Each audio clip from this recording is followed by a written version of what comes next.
আসসালামু আলাইকুম viewers, Saeed agro world চ্যানেলে আপনাদের সকলকে স্বাগত। আশা করছি সকলে ভালো আছেন। তো আজকে আপনাদের কাছে একটি নিত্য নতুন ভিডিও নিয়ে এসেছি। ভিডিওটি হচ্ছে গরুর আঁচিল হলে আমাদের কি করণীয়। গরুটি দেখতে পাচ্ছেন যে এর পায়ে প্রচুর পরিমাণে ফুলকপির মতো গোচ্ছা গোচ্ছা আঁচিল হয়েছে। তো সেক্ষেত্রে আমরা ওকে কি ট্রিটমেন্ট দেব, কি থেরাপি দিলে ও সুস্থ হয়ে যাবে এবং আঁচিলগুলো পড়ে যাবে। তো আজকে আপনাদের আমি দেখাবো।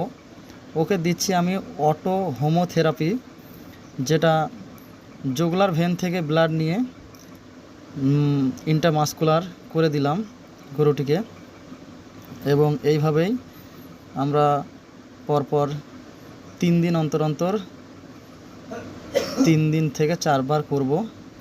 এবং আঁচিলের উপরে হালকা 1 চামচ মতো চুন ও 1 চামচ মতো কাপড় কাচা সোডা নিয়ে সেটিকে মিক্স করে আঁচিলের উপরে প্রলেপ লাগিয়ে দেব।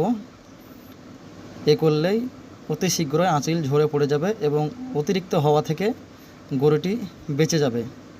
তো সেক্ষেত্রে আপনারা দেখতেই পাচ্ছেন কিভাবে জুগুলার ভেন থেকে ব্লাড নিয়ে ইন্ট্রামাসকুলার পুশ করা হচ্ছে। এই সমস্যায় যদি কেউ পড়ে থাকেন তো আপনারা এই থেরাপি দিবেন, আশা করছি রেজাল্ট পাবেন, সুস্থ হয়ে যাবে আপনাদের পশু। তো আশা করছি ভিডিওটি সকলকে ভালো লাগলো।